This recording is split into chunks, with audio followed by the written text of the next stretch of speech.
Hey guys, welcome back to my channel. I guess this is going to be a Divine Feminine reading. It's just kind of like an overall reading of like advice of what you need to know on your journey. Yeah, so Pisces full moon is coming up in 2 days, and so just wanted to help you guys out to see what's going on with the full moon. What are some lessons you're going through? What are some things you need to know? Things you need clarity on, okay? So I'm going to start off with Mystic Moon's Twin Flame Journey Tarot and see what is going on here. What are some things you guys need to know?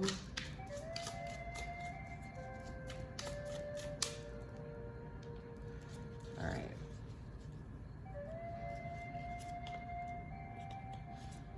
We've got Three of Cups, celebration and community. Two of Pentacles, balancing act. And Queen of Swords. This has been coming up a lot, sharp and assertive.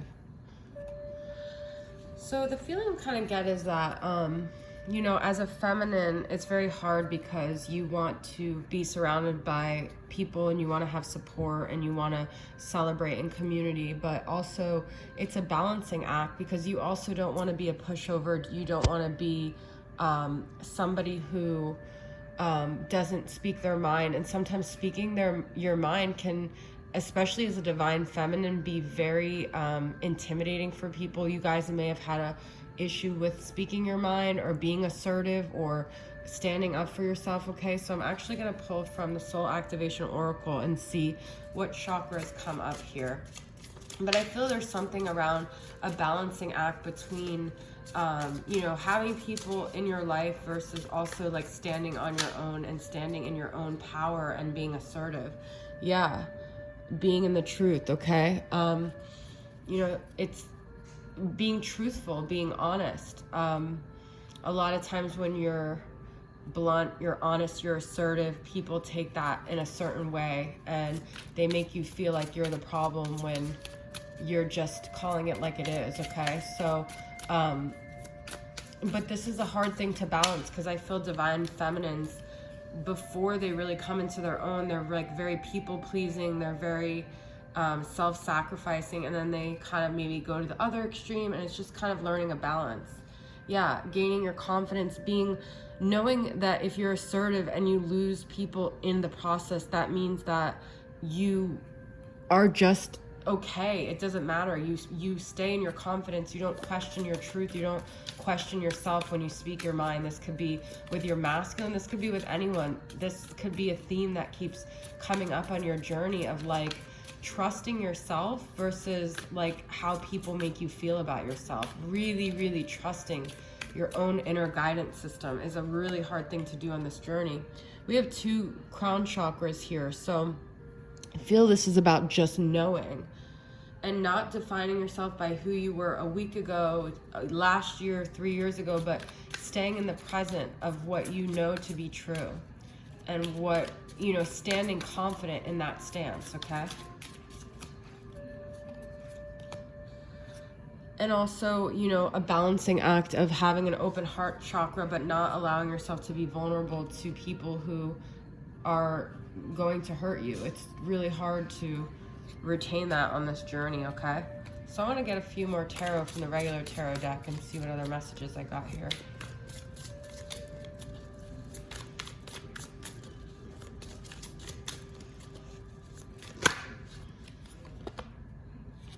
Yeah, standing strong in your divine Empress power, and that's, you know, eliminating low vibrational energies, low vibrational behaviors, low vibrational thoughts about yourself. Not having negative self-talk, not turning everything back on yourself, not feeling like your confidence is weighed down from people around you, okay, with that Three of Cups.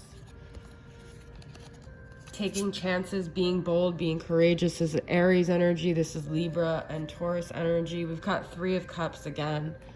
So some of you might really define yourself by the people you're surrounded by.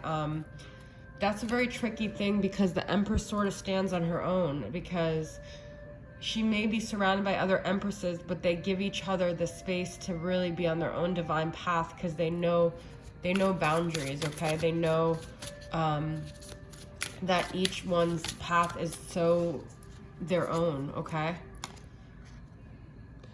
Because at the end of the day, there is a lover, a masculine figure that is going to be the counterpart. It's not going to be, well, it could be a feminine lover too, but it's a masculine energy, that there is a counterpart to this Empress. And that is her muse, that is her guiding light. If she gets too caught up in all these other relationships and affairs, she's really being distracted from her ultimate mirror, who shows her really everything she needs to know. She doesn't need to keep seeing it through all these like extra people in her life. I'm not saying don't have friends and don't have other people in your life, but I'm saying like don't get distracted from your path, your journey, okay? I'm gonna pull some from Mystic Moon's Twin Flame angel numbers and see what are some angel numbers for you guys along the way here.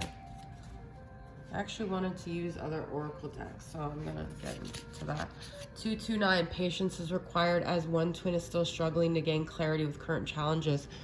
I'm gonna be honest with you guys, that could be you. That could be you're the one holding this union back, because there's things that you're still, as Abraham Hicks would say, wobbly on. You're not as confident as you want to be, so you can't keep knocking the masculine for not being as confident. Learn to provide your own happiness rather than relying on your twin flame to fulfill you. A lot of this journey is about breaking the bonds of codependency, not needing anyone else's approval, not your twin, not anyone, okay? This is about really you gaining the confidence and strength in your own truth. 945, step into your senses as a way of communicating with your twin flame on an intimate level. Okay, so all your senses, okay? Music, your ears, your nose, your sixth sense, okay? I want to pull a card from this mystical shaman oracle and get an overall energy here.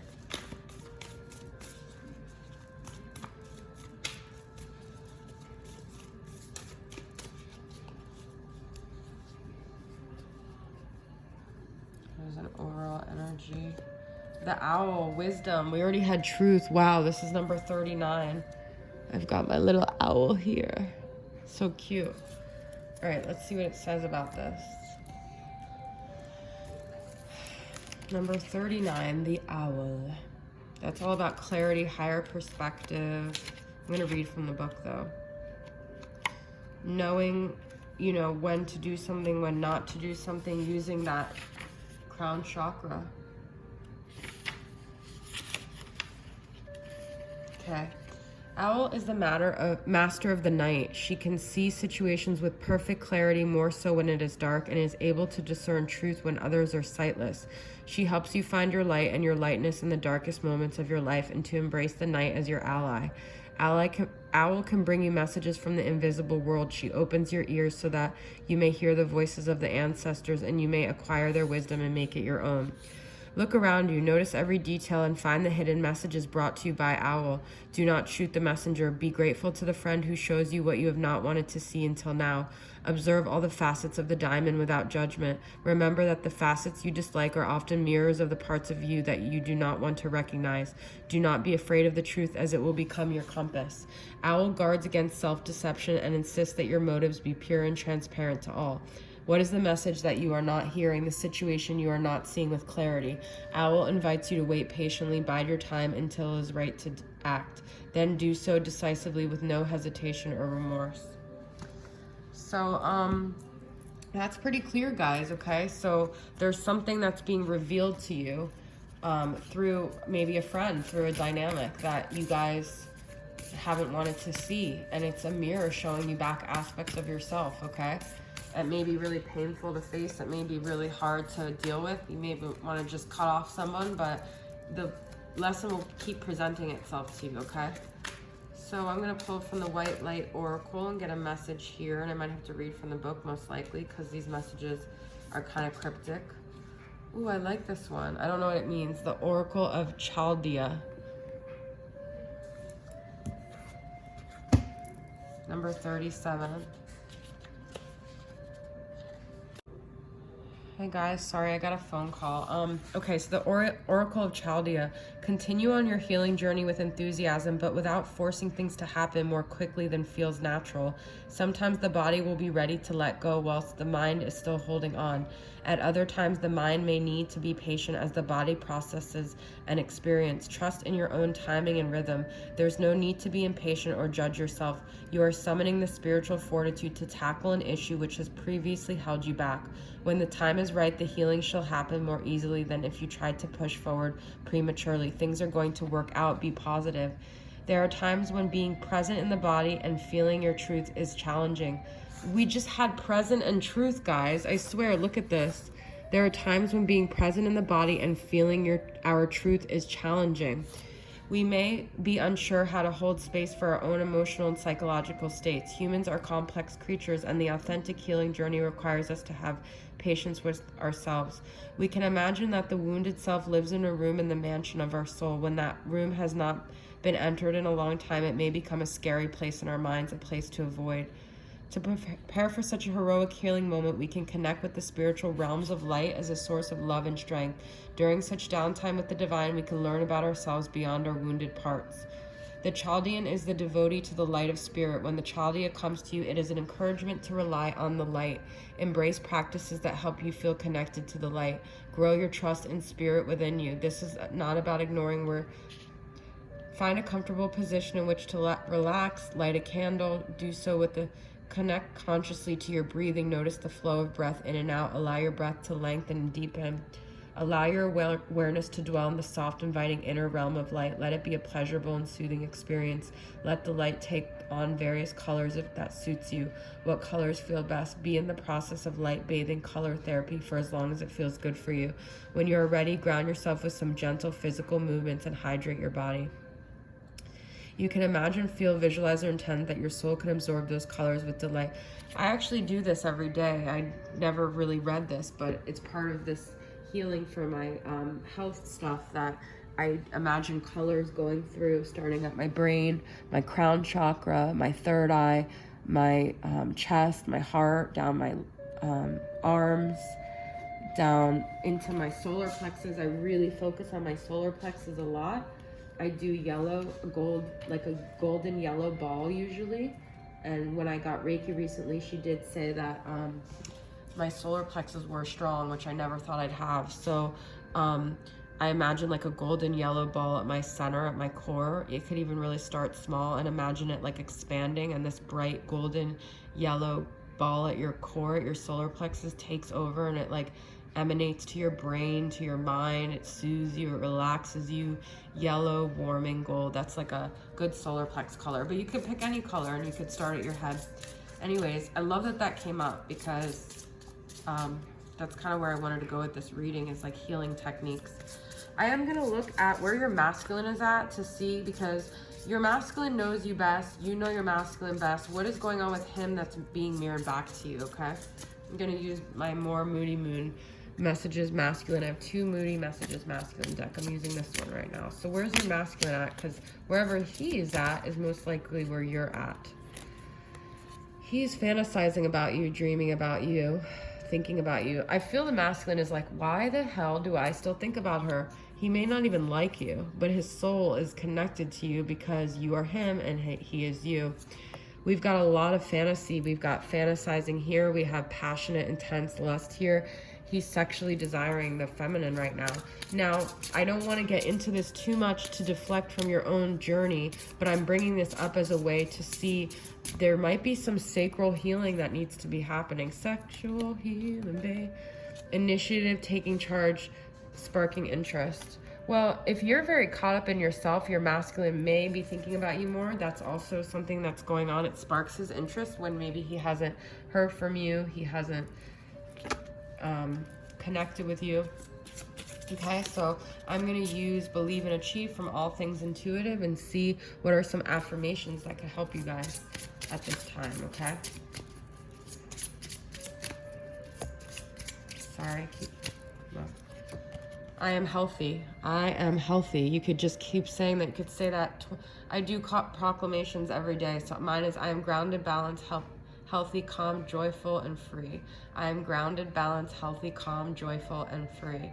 I add other adjectives in there too, but I do these like 50 times a day as part of my health. I am motivated. Look, we've got, so motivation might be something that needs to, you know, inspire each other. We have motivated for the masculine. We have motivated for the feminine. I am fearless. Ooh, I love that. There's nothing to be afraid of. There is literally not your shadow side, nothing, absolutely nothing to be afraid of here. Okay? Everything is all good. You are being surrounded by this white light. You are being protected even in the scariest, most undesirable moments. Everything is happening for your greatest good here, okay? So I'm going to end with my Divine Feminine, what should you do, deck? And see some advice for the Divine Feminine, what should you do? There are a lot of zodiac stuff in here. So I just dropped cards underneath this tape. Okay, we've got air signs, wait. Got air signs here. That's like communication, I feel like, and it's saying wait. So don't make communication yet, okay?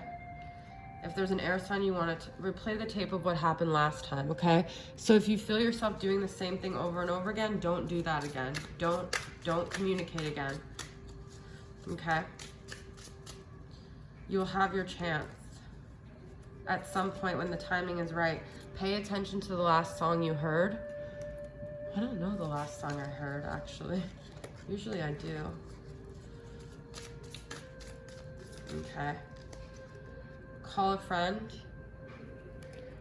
Call someone that you trust, that you support, that you feel supported by.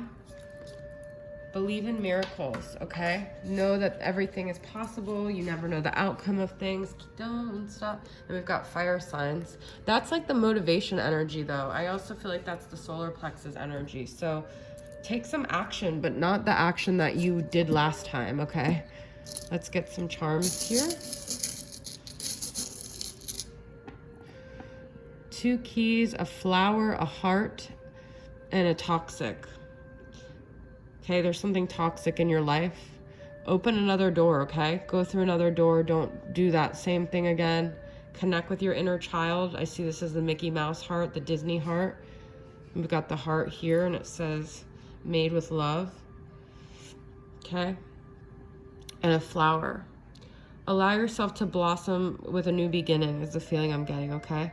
New possibilities, new beginnings, growth. Okay, all right, guys. Let go of toxic people, toxic situations, toxicity altogether. Thank you guys so much for tuning in. I love connecting with you, and I'll see you guys next time. Bye.